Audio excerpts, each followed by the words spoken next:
Well, welcome back, everyone. We'll get started shortly.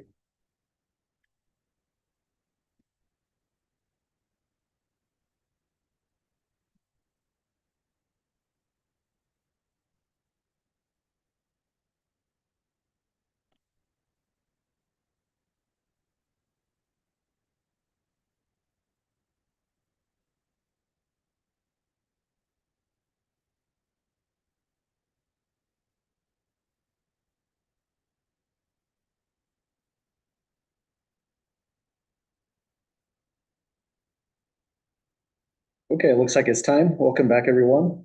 This is probably going to be the hardest week to attend, I'd say. We just got through an exam, so we're all a little bit tired. And next week is spring break. But I'll be here both on Tuesday, Thursday, working through these. Our goal is to complete proof by induction and possibly get through section 5.3 as well, the next topic on strong induction. Also, congratulations on getting through exam 2. I'll be posting the solution shortly. And your grades are both on the graded exam, but you can also see your score that changes day by day on each new grade assignment here as well. Any questions at the moment?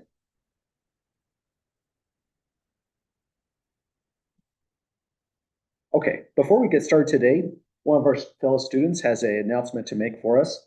So I'm going to turn over the time to Sarijan to make an announcement, and then we'll jump back to section 5.2. So let me stop the share and turn it over to Sarijan.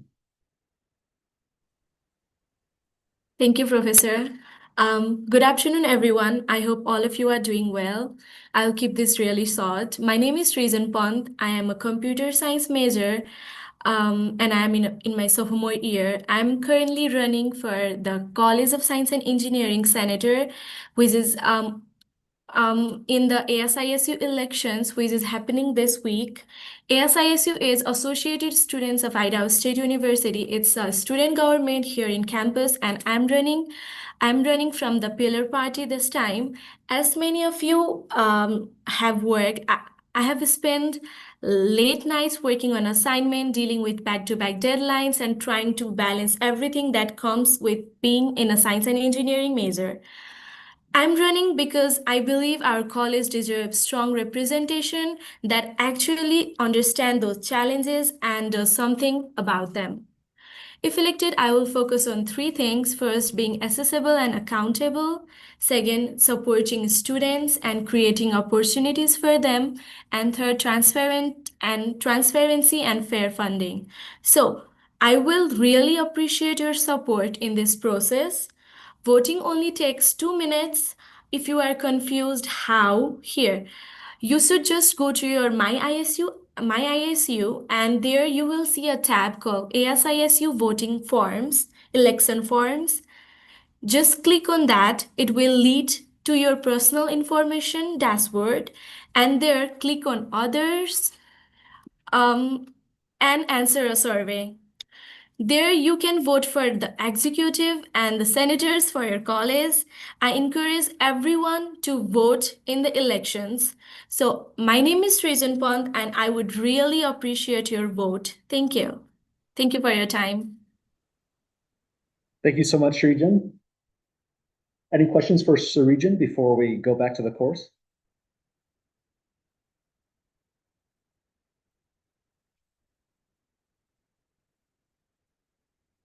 Okay, well, let's jump back in. Again, Thank I you, appreciate. guys. So far, we're in section 5.2, working through proof by mathematical induction. We got through one of them. So let's review about how these all go. On our very first example that we were running through, we want to show that this sum is going to be true for any integer that we pick, starting at 1, or say n is 20 or a million. This is a nice summation formula of all the odd integers. Instead of having to crank this out, which could be a lot of computational power, it just really collapses down to the formula. It's the number of odd integers that you're going to add up to the power of 2. So to prove a formula like this, our idea was we have to first show it's true at the base case, the minimum value for the integer. So we said let n be 1. We verified once we wrote it in summation notation and corrected the lower index that this formula is correct at 1, so there's our index 1 thrown in. And if we plug in 1 on the right-hand side for n squared, we got the same output, 1 and 1 on both. That proved the base step, or base case, and then the next step is the inductive case. This is where proof by induction sometimes gets a little bit finicky, a little bit strange in the way the logic is really running. And so here's the flow chart on what we did. We showed P of 1 is true. We want to show it's also true for every single integer to match up the way we quantified the statement. So we picked another integer. It's now greater than or equal to 2, but it's a fully arbitrary integer because we want to assume next that Pn minus 1 is true. That's this process right here in the flowchart after we re-indexed the predicate function. Assuming Pn minus 1 is true, we want to now prove an implication that will then imply Pn is true. If we can show that implication, and we show that it holds for an arbitrary index n greater than or equal to 2, we've in fact proved the entire quantified statement for all possible indexes n. So the predicate function will always evaluate to true. So now the messy part of this is when we assumed this part is true, just proving an ordinary implication statement, we want to write down immediately what that implies. Let me scroll back up for a moment. It would mean if we go to this summation formula, put in an n minus 1 here and sum the same expression, here it is, then our right-hand side will get not n squared now, but n minus 1 squared to match the input n. So this formula is our assumption. We assume it's true, but what we need to show is Pn is true next. So we go back here. We can't write this as equal anywhere on paper. We have to start on one side, write down a bunch of algebraic steps, and end on the conclusion, the n squared on the right. So we never started off by making that assumption anywhere on paper, but starting on the left-hand side on that summation, we can partition it in a certain way. We're going to reuse some of these tricks on the next proofs. But once we had n minus 1 right here, that was the assumption, assuming the prior index, the predicate function n minus 1 is true, gave us this formula. So we substituted in the value there, worked out the algebra, and miraculously, we got n squared. That was our ultimate objective, to show Pn is true. And once we've done that, that's this entire flowchart now working for us. The base case is true. We let n be greater than or equal to 2 be arbitrary, and showed that this implication always holds.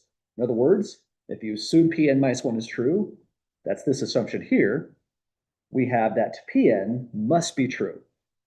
Because n was arbitrary, we've proved the entire quantified statement.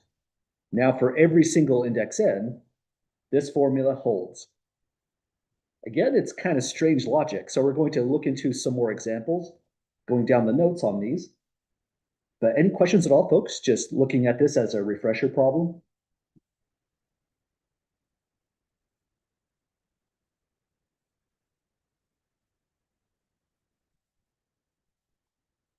Kind of hard to know where to zoom out on with these.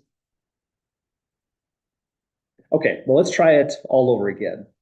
So we had a random equation, but a useful one we want to show is true. And here's another interesting random equation we're going to prove. Probably a little too much zoom. There we go. So we're going to show for every integer greater than or equal to 1, if we square all the integers up to n, add them together, we get this formula. We mentioned this is actually a pretty useful formula that gets used in calculus on Riemann sums before you go into the fundamental theorem of calculus. So what we did first as part A, and I'm matching the process as well in the homework, so it won't feel like you're doing anything too different. First thing we want to do is define the predicate function itself. We're just restating this, but we also compacted the left-hand side into summation notation, making it algebraically much, much easier to work with. Then the statement we're trying to prove is, for every integer n greater than or equal to 1, so in this set here, the predicate function p of n is true. We don't say that part typically. We mentioned, though, if you did write equals true, that's okay. It's a little bit redundant. But that's what this is saying altogether, that this is a statement that will evaluate to true for all elements in that domain of discourse. So copying the process on what we have above, but let me just pop it out right here. We have to show that this is actually rooted in reality. So we verify the base case, P of 1 is true. And that always reduces down to look into one side of the equation or the other when we're doing these summation formulas. So it's a weird looking sum when you plug in 1, but summation formulas do work at that upper index value here. It became I squared, substituted 1 for a 1 squared. And so we got 1 on the left-hand side of how the predicate function is defined. On the right-hand side, we plugged in 1, and miraculously, things multiplied, canceled just right, and we got 1 as well. And so we're saying P of 1 is true because we are balancing the outputs on the left-hand side and the right-hand side. So we want to show it's true for every single index n, and we can show it's true for when n is 2, 3, 4, 5, but eventually we're going to grow old and we'll perish before we go and prove this whole statement for going by one cases. So this is how we have to work. We need to prove an implication next. We need to pick an n, and again, it can't be any specific number like 10. This has to be fully arbitrary. Whatever the value was here on the base case, we increment by 1. So we're going to make a first statement by saying, let n be greater than or equal to 2.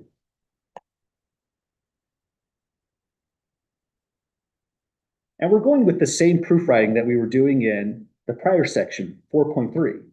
So we have to say exactly what n is, and actually critically matters what you pick for n in a lot of problems as well. So just like we mentioned before, definitely quantify all variables. In the base case, you have to say what the value is for n. Then down here, we need to say exactly what it is, what next index we're plugging in as well. Once we do that, we're going to make an assumption that Pn minus 1 is true. We'll use it to show that Pn is true as well.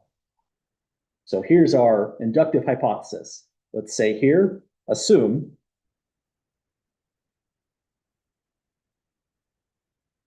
Pn evaluates to true. We'll want to write down immediately what this would mean. This means if, oh, hang on, I already made a mistake here. If I say P of n, and I'm doing n is greater than or equal to 2, I'm not rooted in the base case anymore, right? We showed it's true for 1. I can't assume it's true for 2 unless I show it. So if I was really following this structure, I should have said n minus 1.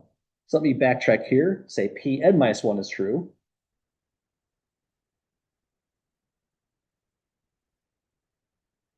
Now the base case is relevant because n could in fact be a 2, which means this is a P of 1 we've already shown is true. So the base case is involved now when we correct the index there. So assume Pn minus 1 is true. That would mean if we come back here, this means a summation as I goes from 1 to n minus 1 of the index I squared becomes n is now n minus 1, so we make 3 different swaps. N minus 1 here, n plus 1, or excuse me, n minus 1 plus 1 gives us just times n. And this is twice n plus 1, n minus 1 plus 1, twice n minus 1 plus 1, divide by 6. We'll clean up the algebra on this one on the next steps. But that's our assumption. We're assuming true for n minus 1. Our goal is now to show it's true at n. In other words, if we're trying to show P of n is true, we're trying to show that we get this when we swap from n minus 1 back up to n. We're going to now prove that entire formula up here, but somehow, some way, it's going to involve this. And if we never use this inductive hypothesis, always in blue in these notes, that's a red flag that something has gone wrong in the proof, probably quite a bit wrong. So be sure you actually use that somewhere in your proof writing. So let's go on to the next step. I'm going to take a quick screenshot so we don't have to scroll up and down on this.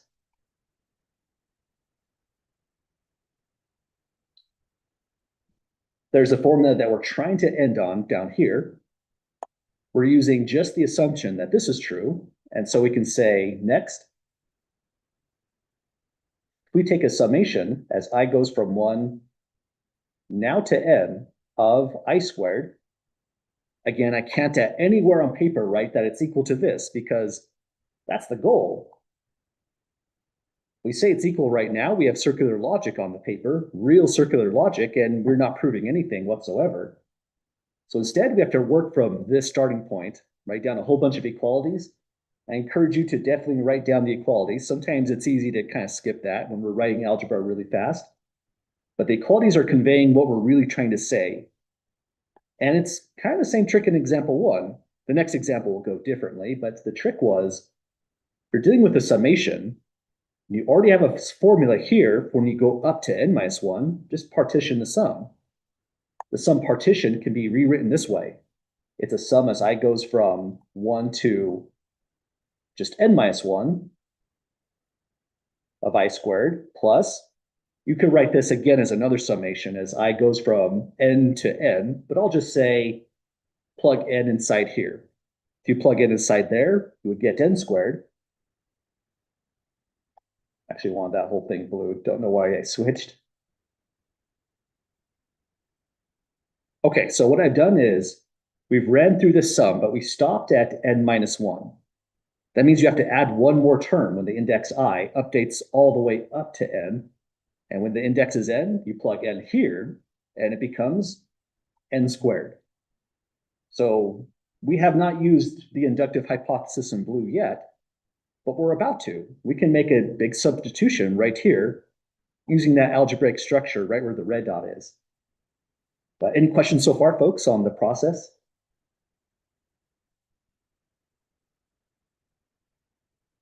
Okay, again, once we land on this, we're home free. We have proven the entire universally quantified statement.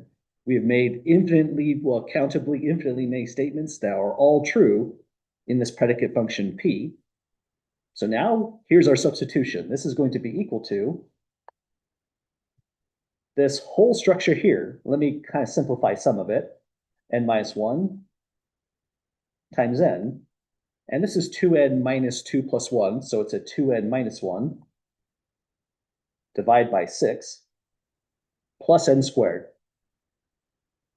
And this doesn't look very nice algebraically just yet. Sometimes the algebra is a little bit rough on these, but just keep on going, do your ordinary algebraic steps, and try to get to that end expression. If you're dealing with fractions, probably the next natural step to take is write this one with a common denominator, and let's add the fractions together.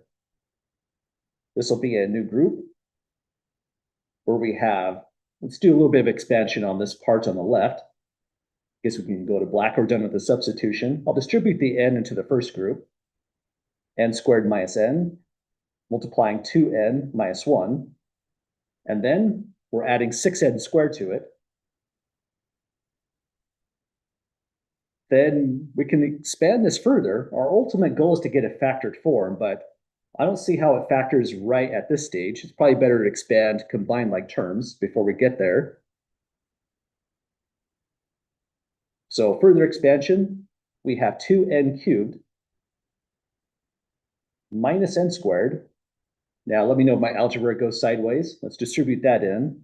That's negative n through, minus 2n squared again, plus n. Then add the 6n squared. Let me double check. 2n cubed minus n squared. Okay, I think I got it, unless I'm missing a sign flip on accident. Now we've got like terms. Let's combine them together. We have 2n power 3, and altogether positive 3n squared, combining those, plus n. Divide by 6. Really doesn't look good so far. If we make any algebraic mistake, there's probably no way we're landing on this unless we had made mistakes that canceled out, really slim chance. But the next thing we can do is we're just going to try to match up the form. We already have the 6 we want. We have the n we want if we factor out the greatest common factor. So let's make that our next step. N factored out will be 2n squared plus 3n plus 1. all divided by 6. So we've got the n we wanted. And then this polynomial, if we can factor it, and it factors exactly like this, we're all set. So here's the factoring step. N times 2 groups divided by 6. 2n squared. If I was just factoring this blindly, not looking at the goal, I probably would write this as 2n to start. Times n over here. Then signs have to be the same, so I'd go plus and plus. 1 doesn't give me a whole lot to work with, so I'd go 1 and 1. Then never a bad idea to check this. Even though we are expecting this, we're going to verify if our algebra is working out. We expand the middle terms, that's going to be 2n. Expand the central terms. I said that weird. Expand the outer terms, we get 2n. Expand here, we get plus n. That hits 3n, so that's enough evidence for me the factorization is correct. But now look at what we have. We have 2n plus 1. This part matches up. We have n plus 1. Order of multiplication is irrelevant, so that is the right-hand side we were going for. And through transitivity of equality, we were able to loop in the entire left-hand side. Through a train track of equalities, it becomes equal to the right-hand side. So we just have shown P of n is true, using nothing but that assumption here. So let's state our conclusion. This shows P of n evaluates to true. It deserves an exclamation mark at that statement because this is the conclusion of the entire proof right at that step. Let's kind of take a step back at it and look at it from this point of view. If I can find a spot to put this. We assumed that P of 1 is true to start. We proved that directly. Next, we assume P of n minus 1 is just straight out true for an arbitrary index greater than or equal to 2. But once we made that assumption here and worked through a bunch of algebra, we came to the conclusion that I squared on the left summed became that polynomial on the right-hand side. That means P of n is true, and now the implication is verified. We couldn't critically pick any n there, so that's why it was required to make n be arbitrary, just anything larger than 2 or equal to it. So this is the conclusion of the proof. There's not much you need to say at this point. You could say the proof is complete by induction, but if you really want to tie together the concepts, you might say this. Since n greater than or equal to 2 was arbitrary,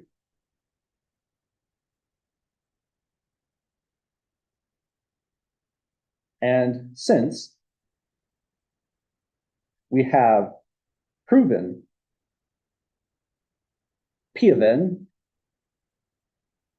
imply, let me try again on that input, P at n minus 1 implies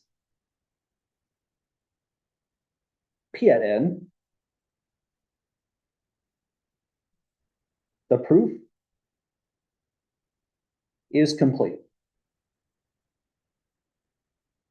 So we landed on our goal. Now, when we say the proof is complete, we mean this part right here. The universally quantified statement is now true for every single integer in that domain of discourse. This formula always works out, in other words. Again, provided you grab to the right end. You can't put in 0, -30, or anything like that.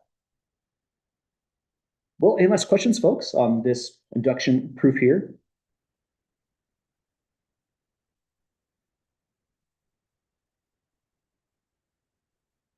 Okay, it's again, a pretty interesting and strange technique. The implication absolutely comes up, but now we're doing this in a very strange way that's using and abusing the order of sets of integers as well, as long as there's a minimum value. Any kind of statement here, proof by induction is a bona fide technique.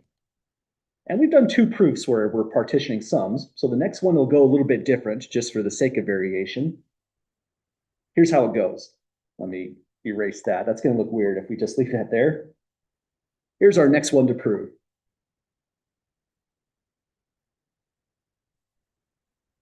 We're going to show that for every integer in z greater than or equal to 1, so every positive integer equal to greater than or equal to 1, this expression, 5 to the power n minus 1, is divisible by 4. Kind of a random statement, but you never know where this could be potentially useful. So to show this, first we want to say, what is the predicate? We'll rewrite the whole statement in a quantified form just to get another take. Using a different lens on our logic in chapter 3, we'll just see how to re-express this. And that's a great proof technique in its own. If you can show or express the statement in a different way, sometimes that helps improving it in the first place. Then we're absolutely using induction, so we'll be proving the base case, the inductive case. And if this was an exam question, that's kind of a dead giveaway. I'm asking you to use induction to prove the statement. I'm going to write the exam questions in a similar way to what we're doing in the lecture notes, as well as the homework. So first thing, this is all about a predicate function. And the predicate function here, we'll have that as a domain of discourse, all n in that set of integers z. And the predicate is this divisibility relation. So let's define P this way. Let P be a mapping that goes from z greater than or equal to 1 to the Boolean outputs, true or false. If you didn't write this part, I would say that's okay. We're just putting this down just as a refresher on what predicate functions are all about. It's a true mathematical function with a domain and a codomain. We're hoping that that's not the range. That would mean it includes false, but we have to put it there as a proper function. We hope the range is just true. So the predicate is defined by, so we'll let it be defined by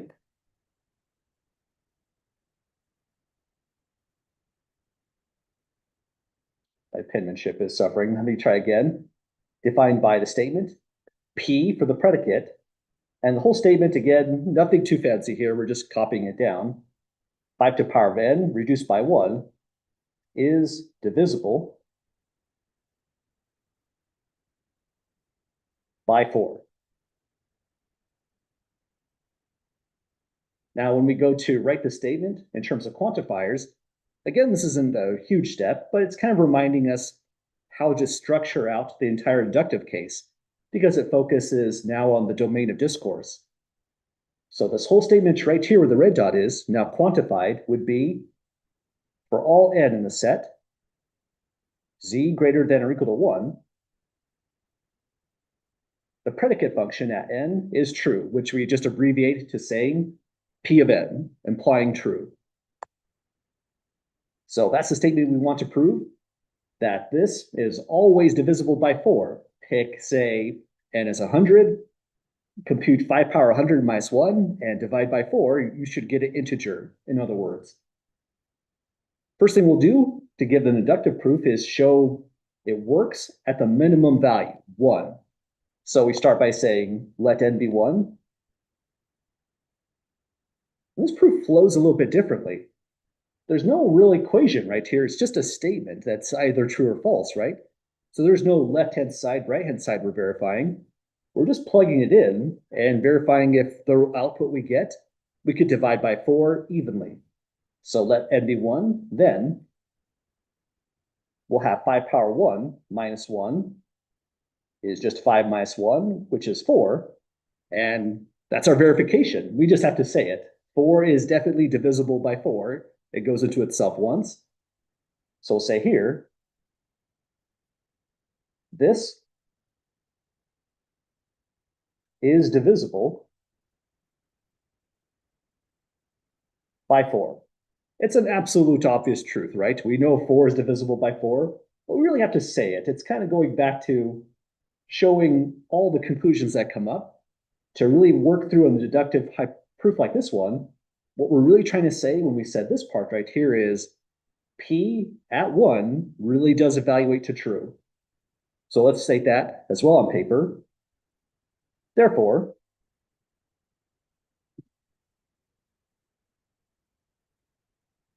P at 1 is true. And that satisfies the base case of our inductive proof. With P of 1 true, we now show the implication. And so this is where it gets a little bit dicey. We're not working with summations, so we have to work a little bit differently as well. But any questions so far to this stage?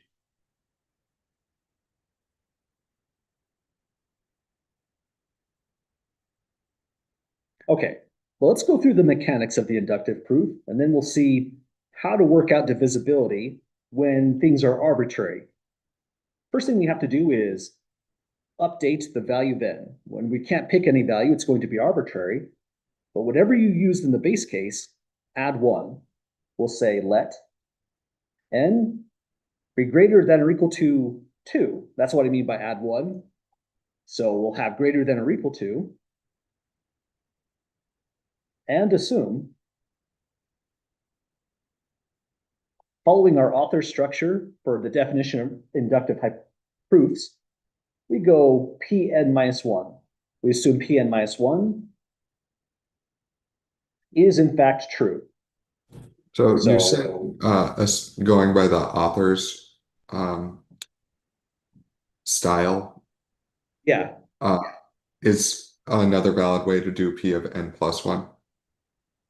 yeah, absolutely. So if you did say n plus 1 right here, you would just have to change the value right over here. This would have had to been, so let's say, n plus 1, and would have to be bigger than or equal to a 0 if you went that route. So whatever you've proven right here, plug in what you picked for n, and whether you have n minus 1 or n plus 1, it just has to have the possibility that when you plug in, say, the minimum value for this n right here, oh, hang on, that wouldn't work. That'd be Pn minus 1, and would have to be bigger than or equal to a 1 instead.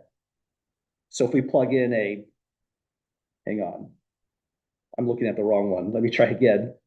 If we plug in a 0 right here, sorry, I was looking into blue. If we plug in 0, we're looking at P at 1, and it goes back to the base case. So the base case just has to be tied in some way, somehow. Another thing that our author does that's quite particular as well is this part's right here. N minus 1 going to n. A lot of textbooks actually write this out this way. P of n implies P of n plus 1, which was possibly what you were mentioning with the n plus 1. But really, this is just a kind of a re-indexing kind of situation. I'm always going the author's route, Pn minus 1, proving P of n. But you could assume P of n is true. If you went n, this would have to be bigger than or equal to a 1 rather than 2. And then you'd be showing P at n plus 1 is true instead. Does that make sense with that question there? Yes. Awesome. Thanks for asking about that. And again, it is kind of tricky because I think the author's sort of in the majority. Usually, I think most textbooks you read, it goes P of n to P of n plus 1, but this works just as well. The other thing that's a little bit differently is when our author stated the definition, he went for z greater than or equal to 0, but that definition extends to any number right here that's relevant to whatever we might be proving. And so far, it's been 3 proofs back to back to back where it's been a 1 each time. Other questions at the moment?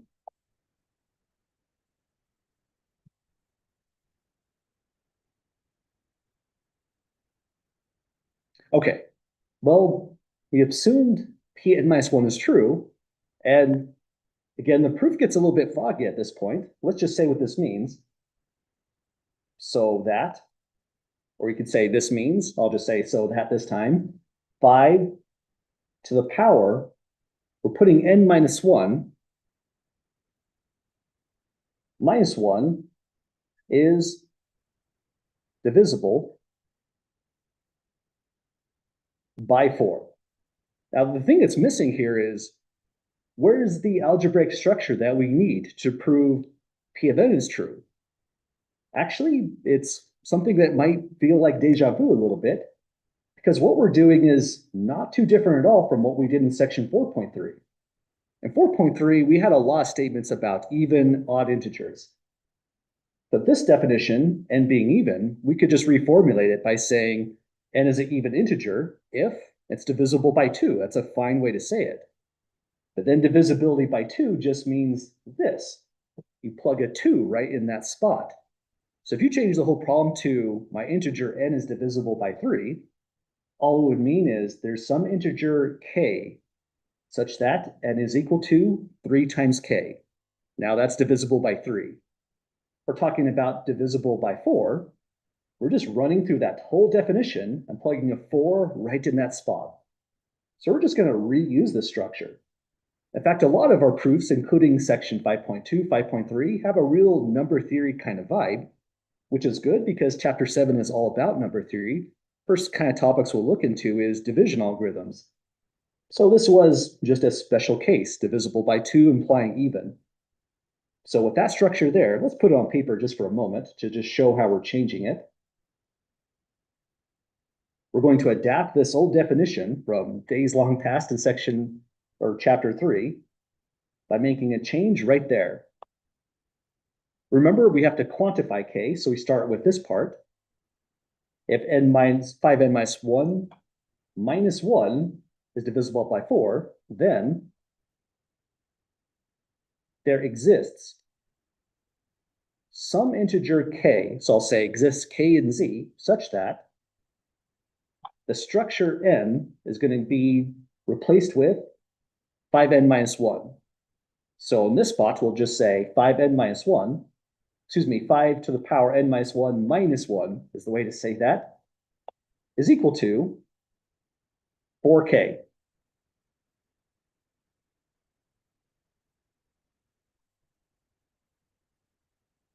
So we just make one swap right there for divisibility by 4, as opposed to divisibility by 2, an equivalent way of saying even. So that's the big logical jump right there. This gives us something anchored in algebra that we can show without any way of saying just a bunch of words and paragraphs. Trust us, 5 power of n is also divisible by 4. We'll show it algebraically. We'll come back to this structure here to verify we really showed it. Instead Well, of any questions? Yeah. 4k, could we put like whatever the left hand is modulus 4, and then because I know that that would make this thing ridiculously complicated, but is it theoretically possible? Yeah, absolutely. You could work with the modulus function on this proof, and it will work. That's kind of part of the goal of chapter 7. We didn't do a lot with mods, right? We just kind of evaluated them for some integers, but there's a lot more to say with modulus, and chapter 7 actually gets into those kind of techniques and topics to change this proof all around. So it would work with mod, absolutely. And if you know how to make that work, you're all absolutely welcome to show that on paper when you're doing either a homework problem or an exam problem. You don't have to duplicate this approach because you can't lose points for knowing stuff. So yeah, that approach would work. Other questions at the moment?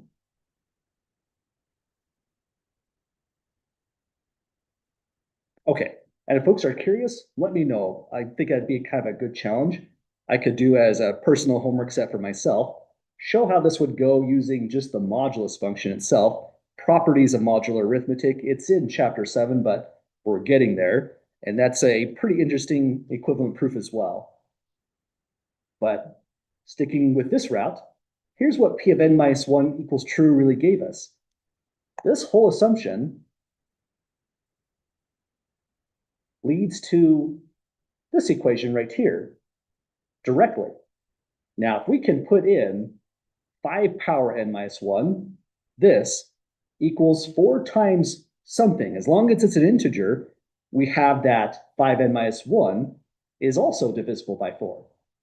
So that's going to be the idea of the next steps. And, you know, it's still kind of tricky, but at least we have something on paper we can work out with algebra. We want to look into what is our goal. Our goal is to show that that's true right here where the red dot is. Our formula isn't quite right, but if we multiply both sides by 5, you would at least match up the 5 power n part. So let me take a quick screenshot here.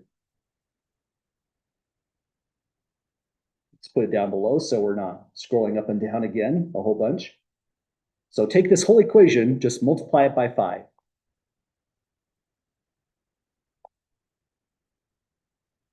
And that's allowed because once again, we assumed this is true. So we can work with this equation here. So if we multiply both sides by 5, here's what it's going to look like. This becomes 5 to the power of n. Multiplying that by 5 just bumps the exponent up by 1. This will become minus 5 equals 20k. So we multiplied both sides by 5. We've got the 5 power n part, but now we need to engineer a minus 1 part to get divisibility of this algebraic structure. That's not so bad. If you add 4 to both sides, you got the minus 1 portion. So the truth of this equation, which is true from this assumption originally up here, add 4, and it implies the next equation is true. 5 power n minus 1 equals 20k plus 4. So we've got the minus 1 part. Now we have to show it's divisible by 4. But divisible by 4 just means it's 4 times something that we know is an integer. So if we can get the k value and multiply by 4, we're home free. But notice somehow, some way, algebraically, there's a miracle here. You can just factor out a 4. You would then get that this last equation implies 5 power n minus 1 equals 4 times 5k plus 1. So factoring out the greatest common factor gave us that. Now, if this was, say, 5k plus 1 divided by 3, we are in big trouble because we have to prove that's an integer and there's no guarantee. But that one is guaranteed to be an integer right at this step. So now we can say, since 5k plus 1 is absolutely an integer, it's closed under multiplications, additions by other integers, we're still in the set z that k came from, since that's in z. And since we've multiplied it by 4, and it's equal to the original thing in question, 5n minus 1, we can just say briefly, 5n minus 1 is divisible by 4. All because that 4 came out right there. But that's what we were trying to show. 5 to raise to the nth power reduced by 1, divisible by 4, is now saying P of n is true. So let's just make that our next statement. This shows P of n is true. And so the proof is complete by mathematical induction.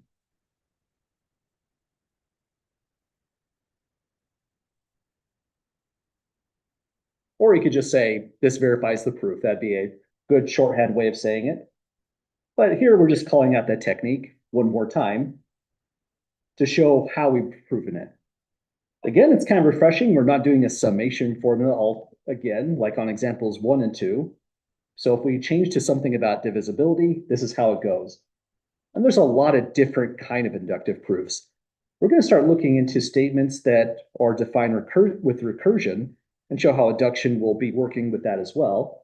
And that's going to be the tie-in for what we're doing in section 5.3 on strong induction. But any questions at all, folks, running through the steps on this one?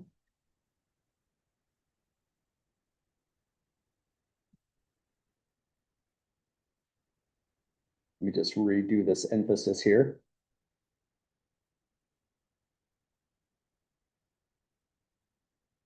Okay, well, for our next problem we're going to take a look into, we're going to be working with the factorial function, and that's going to be our tie-in to what we mean by recursively defined structures.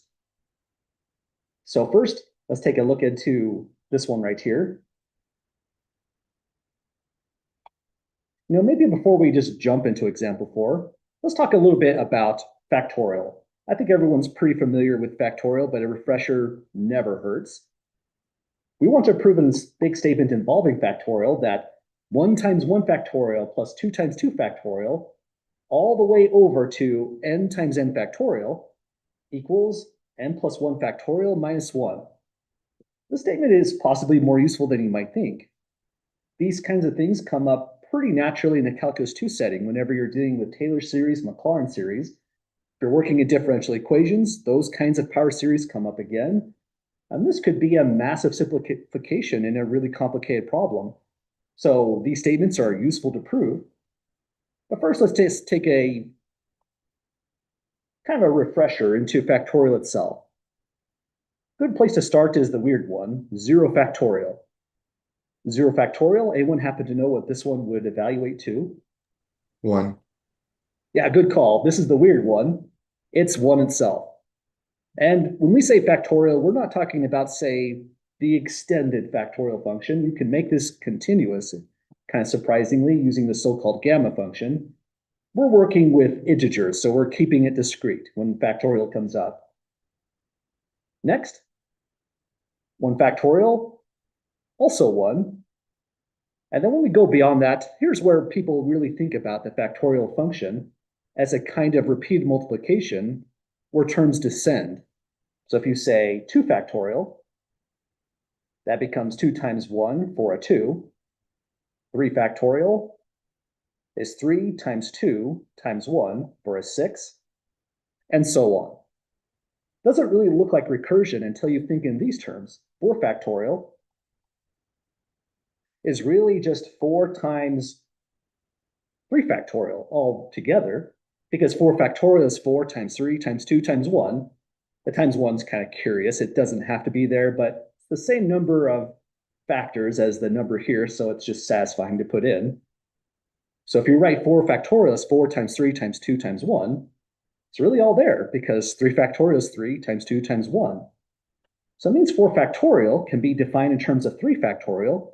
It's just 4 times 6 for a 24. And that kind of game just repeats forever. If you were doing, say, 5 factorial, these areas you're noticing are blowing up pretty fast. The 5 factorial is just 5 times 4 factorial, which means 5 factorial is 5 times that, so that's going to be 120, and so on. So that's a quick tour of factorial functions, and they simplify in kind of interesting ways. So say, for example, if you write down n factorial, you could say that this is defined to be n times n minus 1 times n minus 2, descending down to, say, 2 times 1. So in this definition, we're assuming that n itself is greater than or equal to 2 to make it work out. If it's 5, 7, or 8 or larger, really you're just doing this. And then another thing you could write down is, say, if you write maybe n plus 1 times n factorial, that's an okay algebraic structure, but it simplifies too, because this is just n plus 1 times n minus 1 all the way down to 2 times 1.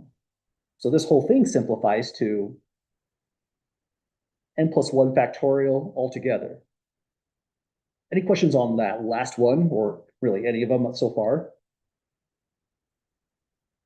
I just have a quick question about the factorial operator.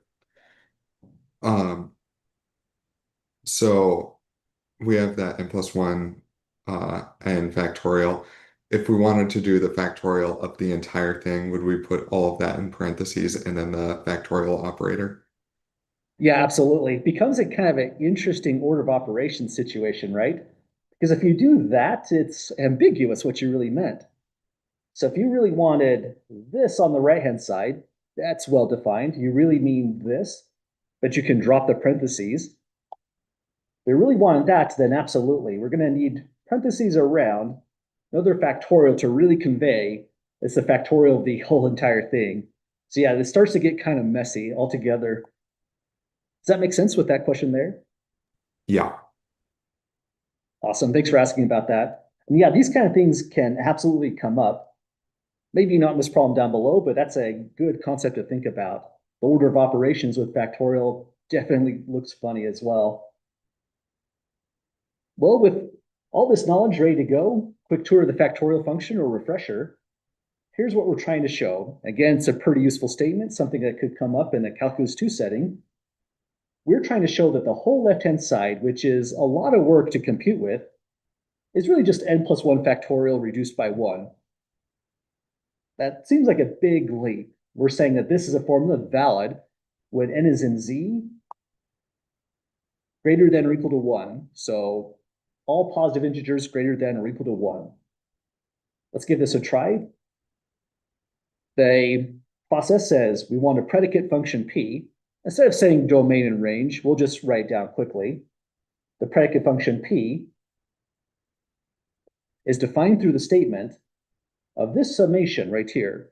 That means it's another summation proof, but they're kind of fun and useful, so let's write that down.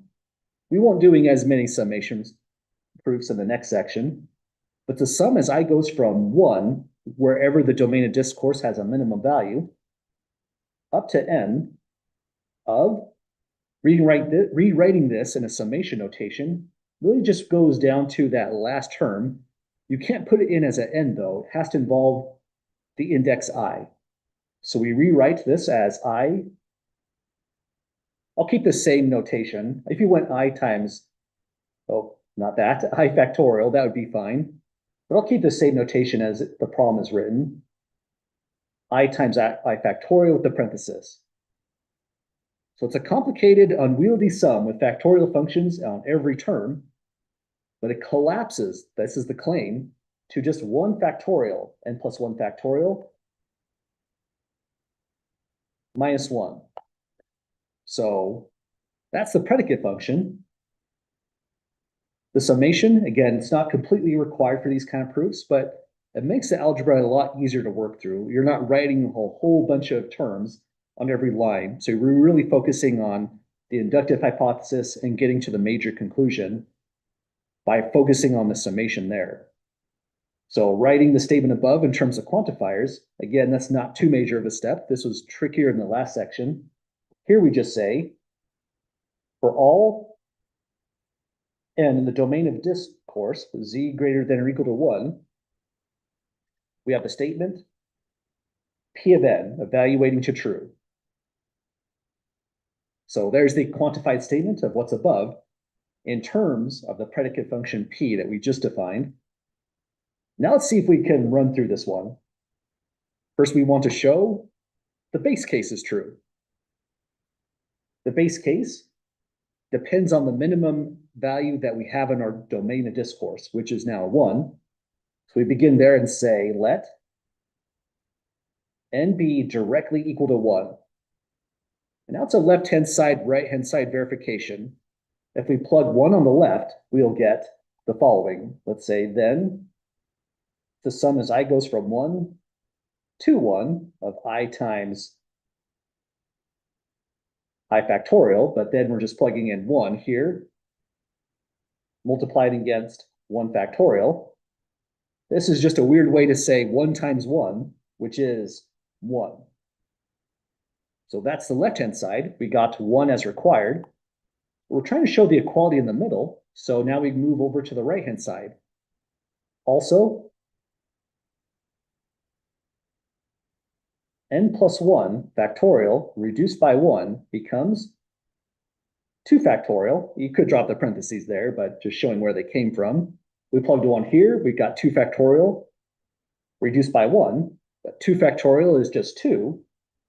So this is 2 reduced by 1, giving a 1. That's great. It says the equation here balances at n is 1, at least. We've shown that. So this shows I have a those two. question. Yeah, go ahead. After let n equal b1, then in the summation, what's on the bottom next to the 1? This one right here, where the red dot Yes. is, that was supposed to be the index I. Oh, okay, thank you. Sorry, I thought it was an I, but I just got really confused. No worries. Thanks for mentioning that. Yeah, that was meant to be the bad penmanship there. Thanks for mentioning it. Thank Same you. index as this I there. You bet. Other questions at the moment? Okay. Well, again, our goal is just to show the equation balances. It only worked at 1, so we've got this statement. All of this algebra shows, I'll say it this way, this shows P at 1, in fact, absolutely does evaluate to true. That's good. We have 1 down. And again, it's a universally quantified statement. So now we have a conundrum. We have to show this for 2, 3, 4, 5, and so on, unending, infinitely many different values. And that's why we're doing an inductive proof. We'll show that a certain assumption, let's put it back on paper just to visualize, kind of like the flow chart. And we're going to show that if we assume for the right index n greater than or equal to 2, assume this is true, conclude P of n is true, once we get to that end statement, we have conveyed the universal quantifier. It's now true for every single integer. Like a stack of dominoes, if we can show this once and n is arbitrary, every single one of these statements now becomes true. But we have to be careful. Really, this is the trickiest bit in some sense. When we say the index is 1, we're going this way with Pn minus 1, we update to greater than or equal to 2 now. Because if we plug 2 here, we'll get back to P of 1, which loops in the base step here. So we'll say here to start this off, let n be greater than or equal to 2. Now we make an assumption. Assume Pn minus 1 equals true. So that's the first part of the implication in the flow chart. We need to write down on paper immediately what does that convey, and then land on P of n being forced true as a consequence. So if Pn minus 1 is true,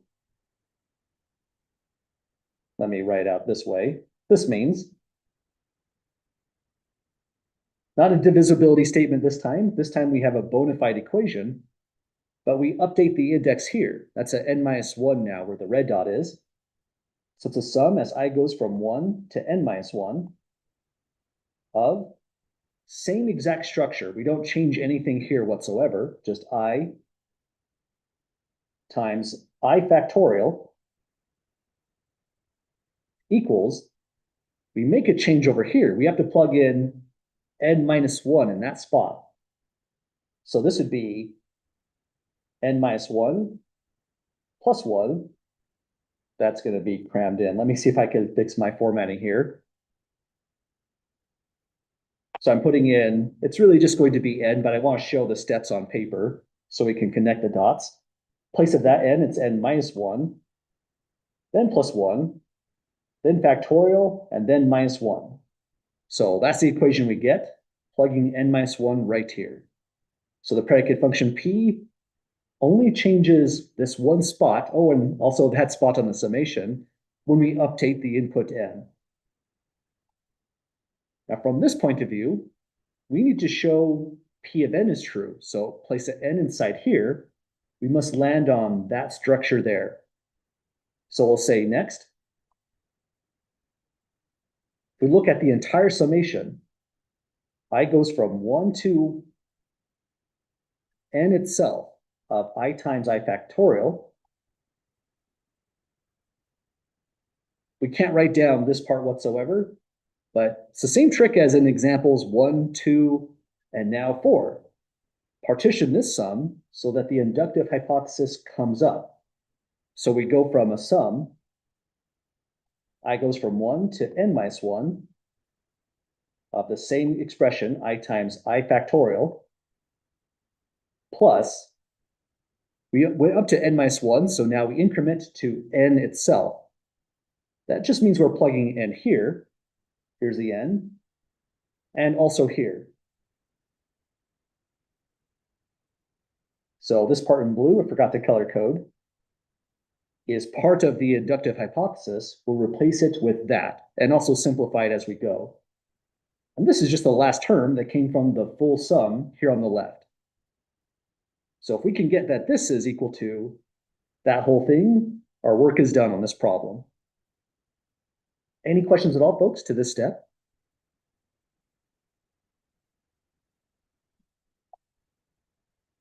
Okay, so here we now have an algebraic adventure. Let's see what it gets into. First, let's make a substitution. For the blue parts right here, let's plug in this and simplify. It's now just n factorial minus 1. Then throw in this part, the last term, plus n times n factorial. And you could reorganize these. You could say, put the factorials out in front. This is, I'll put the n factorial in front. Then this factorial, minus 1. Now we already have that part nailed down. We have the minus 1. We just have to make all of this right here look like that. That's where this kind of stuff comes in handy. Working with the factorials kind of more generically, reorganizing them, expanding them differently is a useful skill in and of itself. And notice this has a greatest common factor. Let's just factor out n factorial from the first two terms only. If we do that, we'll get n factorial. Let's factor it differently. I want to factor the factorial off to the right. So n factorial goes here instead. That's going to leave this n behind. Plus, factored from here, that's going to leave just a 1 behind. And so this whole expression factored looks like that. Minus 1. So again, we've got the minus 1 part down, but we have to land on that step, n plus 1 factorial. But it's really just what we were looking at above right here. N plus 1 factorial is just n plus 1 times n minus 1 all the way down to 2 times 1. So that whole step right here, we can put in n plus 1 factorial like we see above. So this is n plus 1 factorial minus 1. That is exactly the same algebraic format as this on the right-hand side. And we started with this part right here. So with a long trail of equalities, all of these algebraic steps, with the inductive hypothesis assumption right there in the middle, gave us that this equation is in fact true. So we can say next, therefore, P at n must also be true. When we say also true, we are meaning when we assumed that is true there, P at n minus 1, and let n be completely arbitrary, but starting at 2 critically, Pn was forced to be true as well. That means our work is done. We can just make it brief if we like. The proof is complete. We now know for all n, this is a bona fide factorial equation. Again, kind of a weird one. Well, any last thoughts or questions or comments, folks, concluding on this one?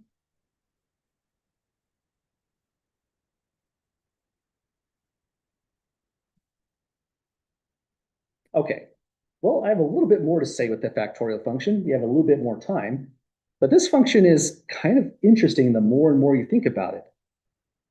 Let's suppose we were going to do this following application. This is not in the homework, so this is just really a topic meant to kind of involve what we're doing in section 5.3. Let's call this application. Write down pseudocode that implements the factorial function and factorial like we were just taking a look into. Here's what the pseudocode would look like. This is, let's add maybe one more to really involve section 5.3, using recursion. So we don't want any for loops. We're going to go for pure recursion when we define this factorial function. And here's what it's going to look like. Again, this is just pseudocode. We've written down pseudocode a couple times this semester. We're about to do a lot more in the next section and in chapter 7. So this is just pretty much an algorithm that you could adapt to any particular coding language that you would like to run it on. And for this class, I'm not going to require people actually code these things up and run it. But if you're willing to do so, you could use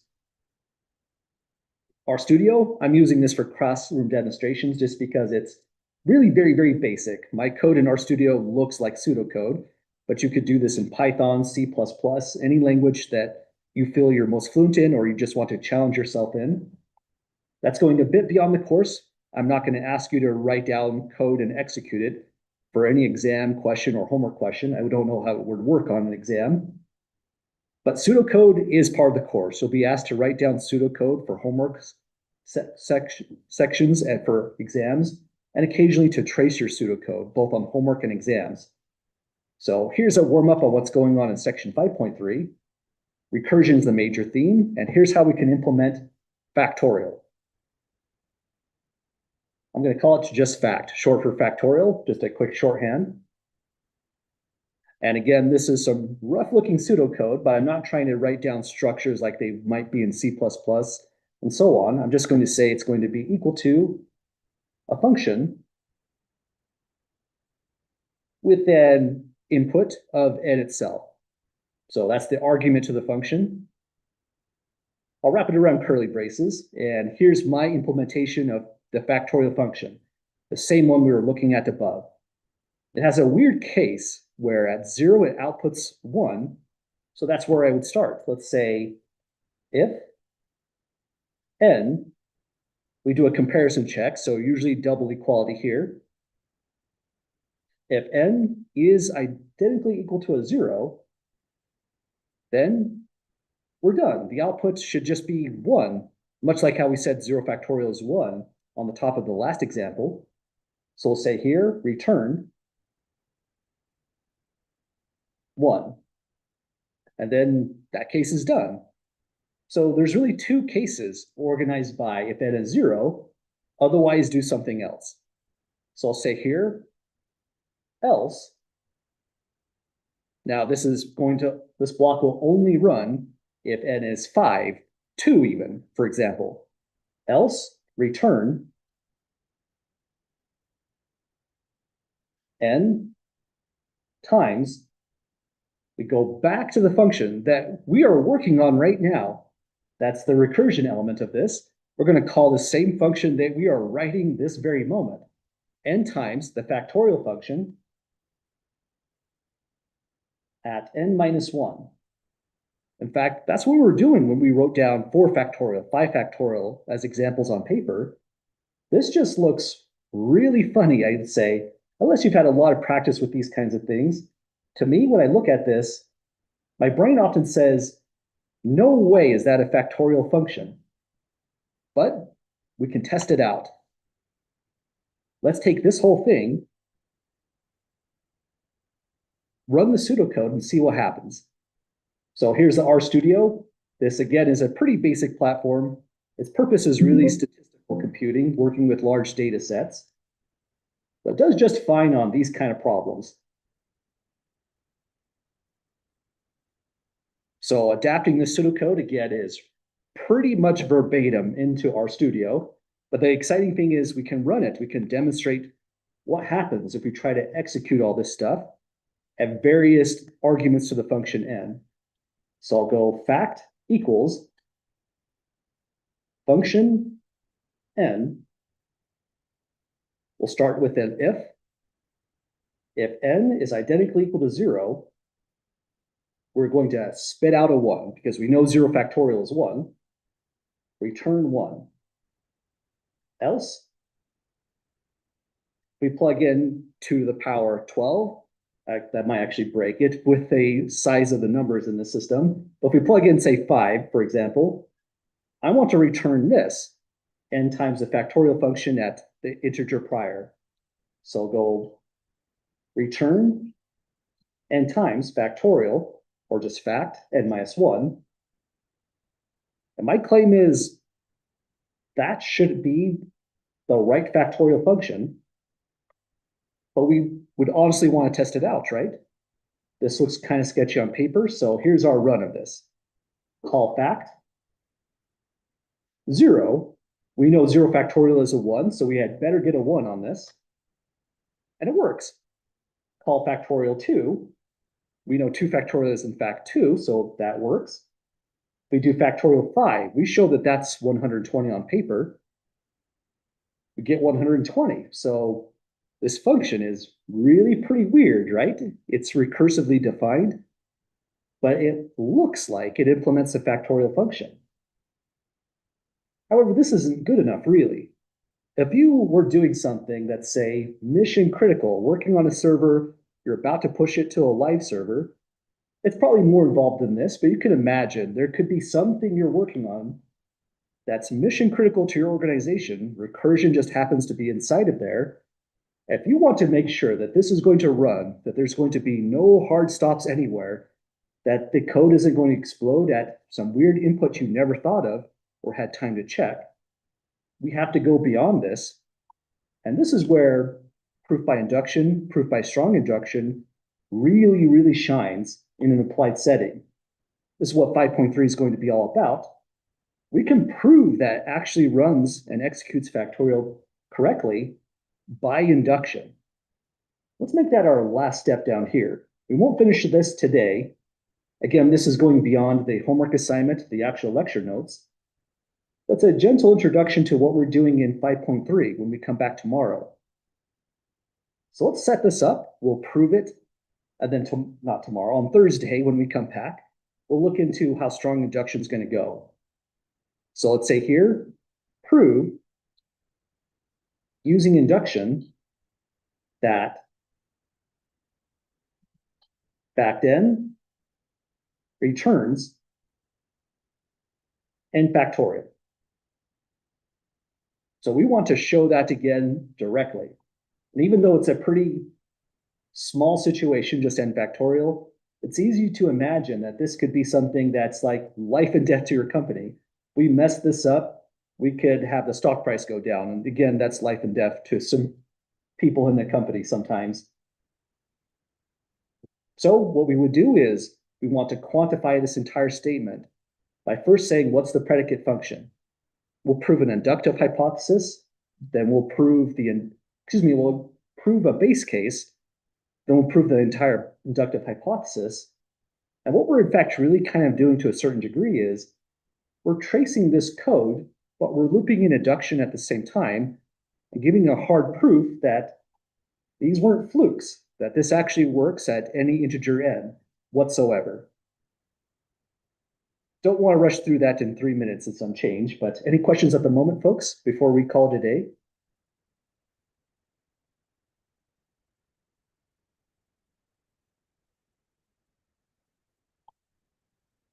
Okay, so once again, we're going to be looking at the next section, lots of recursively defined statements, so not as much as summation problems. We're changing induction to strong induction in the next section, but it's pretty similar to what we did here.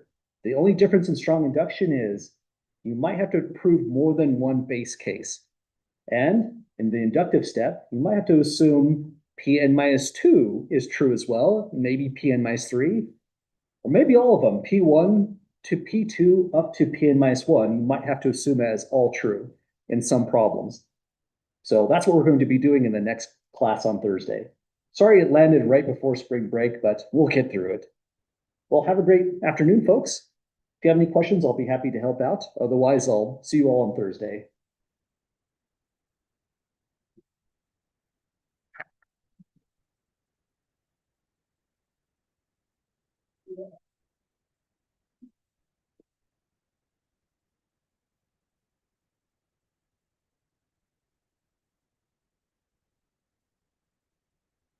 Thanks.